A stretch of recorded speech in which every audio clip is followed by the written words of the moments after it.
We head now to Ratana, just out of Whanganui, the mark of the political new year where celebrations are underway. And also, the celebrations will also be marking the 150th birthday for the movement's founder, Tahu Pōtiki Wiremu Ratana. The celebrations usually mark the start of the political year, with political parties travelling to Ratana. And today will be Jacinda Ardern's last event as Prime Minister. Te Karere's reporter Te Okiwa McLean is there now to tell us the significance of this year's event. Morena te tungane, thank you for being with us. Man, it looks beautiful down there this morning. Talk to me about Ratana and its significance and the celebrations. Morena.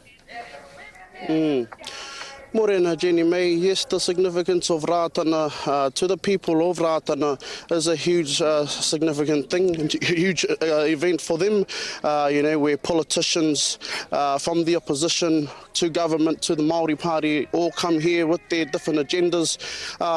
Where this is also an opportunity where the haukainga here, the followers and the people of Ratana can hold the government to account on promises they have made over the past 3 years. And let's also recap, this is the first time the events have commenced after 2 years of lockdowns and the kaupapa being postponed.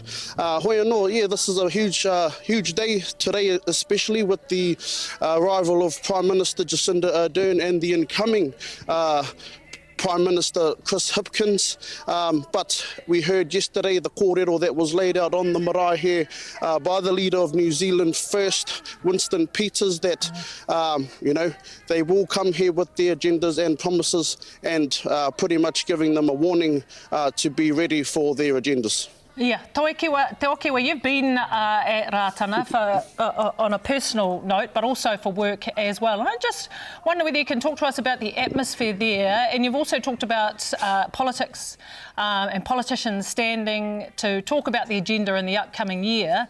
Is there a space also for them to be challenged on how they've been going over the last couple of years and also looking towards the future?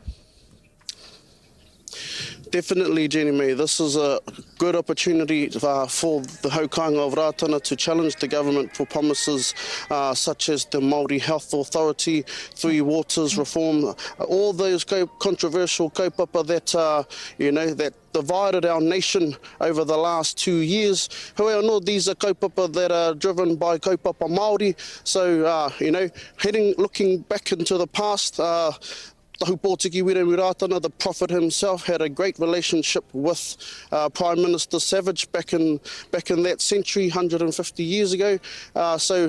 It's no surprise. Politics is nothing new to the people of Ratana. You have the Speaker of the House, Adrian Rūrawhe, staunch follower of this hāhi, co-leader of the Māori Party, Debbie Ngārewa Peka, also from this hāhi and this rohe of Te Taihauauru. So yes, they will be challenged, I'm sure. Hoi anō, we will see more of those kaupapas throughout the duration of this day. Yeah, and Nationals, Chris Luxon will also be there today. Te Okiwa, just to finish things up, what's the atmosphere like there at Ratana? You look at Waitangi and it's a really peaceful atmosphere there. What's it like? The scenes here right now, Jenny May, I guess this is the calm before the storm. The sun is shining. Everyone here is just kind of milling around. They've just finished whakamoemiti over in the Temepara behind us.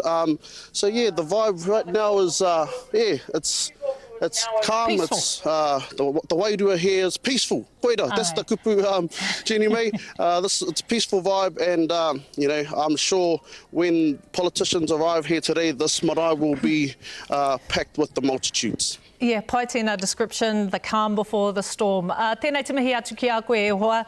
Te Okiwa McLean joining us, our Te Karere reporter, joining us from Ratana this morning. Tēnā koe e hoa.